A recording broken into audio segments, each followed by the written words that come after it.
some of the atrocities from this weekend's attack by Hamas are coming to light. Children brutally murdered, women raped, taken away. Now, one of the most brutal stories we've heard, and we spoke about it yesterday, is about a grandmother who was taken and killed by Hamas and then posted the video of her murder on her Facebook page for her whole family to see. Hamas then burned down her house. Today, we are speaking with her grandson.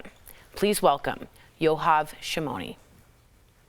Youv, it is our honor to have you here, and I just want to say Yikadal v'Yikadash Shemei Rabbah, Amen, for your grandmother. Erica, please. Amen. Thank you. First of all, our hearts are with you. Our prayers are with you. First off, how are you doing? Yeah, I'm trying to cope. It's a bit hard with, first of all, the distance, as I'm currently in Canada, and with the feeling of not knowing anything, the uncertainty of the whole situation. And my uncertainty is currently the fact that we're still trying to locate the body. We're trying to find a burial place because my grandmother did request to be buried in the Kibbutz that she loved so much. But currently, as you mentioned, it's burned to the ground. And I cannot even imagine what her neighbors and the other colleagues we've had and the other friends from the whole surrounding area are feeling right now, seeing their families kidnapped, and the uncertainty of those families must be heart-wrenching. And that is, so yeah, it's just very, very debilitating feeling right now. Yeah, thank you so much for joining us under these horrific circumstances. And you know, everyone says thoughts and prayers, but really we have no idea what you're actually going through right now. So again, we're so sorry and thank you for joining us. Did you actually see the video of your grandmother, and do you have any idea what that was before you watched it? So I did watch the video, unfortunately, and the way it came about is we were all asking for each other's safety in our family's group chat. And mere 10 minutes before the video, we all saw the video. And my mom and my aunt were talking to my grandmother and assuring her safety.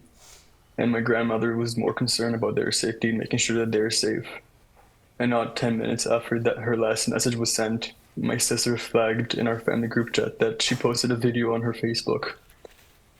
And then when we turned to Facebook, I saw a video on her page with her hands clenched on her chest, covered in blood, lying on the floor, surrounded by men with guns. And for the first few hours, I kind of was in disbelief. I didn't want to believe that video was real, and because Israel and the news media has not confirmed and it has not announced the foot infiltration into Israel. It was only missiles reported at the time. But then when the reports came and when more and more information started coming out, like about how after they murdered her, they burned down their house, how her neighbors were murdered at point blank and kidnapped. It was just an overwhelming and a flow of terrible news for the past few days. We don't have words. We talk for a living on this show, and I don't know if you've ever heard I don't know if I've ever heard anything like what you just described or what you must be going through. But I do want to ask you, because unfortunately this horror might possibly not be over, because your family is all in Israel. So have you heard from them? Have you spoken with them? How are they doing? So I constantly speak to all of them. They are currently safe, and the way that they are dealing with their trauma is by putting up all of their efforts and helping the other victims, the survivors from the kibbutz and from the surrounding areas, everyone that has their families murdered, and they're now homeless because their houses have been burnt down, that their kids, their parents, their siblings have been kidnapped and are now held hostage in Gaza. So my family is currently in Eilat, providing shelter, food, medicine, and support to all of these people. And I think that is what is keeping them up right now. First of all, being with people who experience similar things and being able to feel compassion, but also the ability to help and feel like you're contributing, which is what I struggle with right now.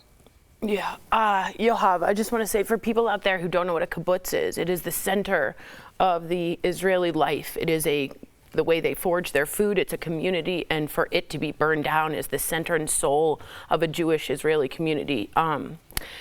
Talk to us about your Savta, your bubby, your grandma. Just tell us what she was like.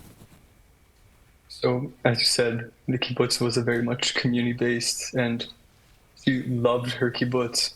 It was her passion. She would never agreed to leave, even when things escalated in the past. And my family and I have lived abroad before, and we'd beg her to come be with us when things got bad. And she would always want to stay in her home with her community, with the people she loved. And she was a single mother that not only supported my aunt and my mother, but she was the pillar of support for her entire community, especially back in the days when a kibbutz was a place that everyone raises each other's kids. Yeah. Right now, seeing that whole community burned to the ground, where I spent most of my summers as a kid, where I was just at 2 weeks ago to celebrate Rosh Hashanah, is heart-wrenching. Yeah. Lashana, For a lot of us here, it's important that we put action behind the energy that we're sending to you. We want to know how we can help. Well, so first of all, just spreading the story and the atrocities to make sure people understand that this is not a war between Israel and Palestine, and these are not acts of war. These are massacres. And the fact that, and also just to highlight, maybe even share some of the resources to rebuild the kibbutzes. I can share some links after the interview, but I'm sure you can find some for not just my grandma's kibbutz, but the kibbutz in the north and in the south that are currently being bombarded and destroyed to the ground. Just support and rebuild of those communities. Yoav, thank you so much for even spending some time with us today. As a Jew, I know how important grandmas are in life, in culture, in your religion, in your family. So thank you for sharing your story. May her memory be a blessing. Our thoughts and prayers again are with you and your family. We'll be right back. Thank you so much.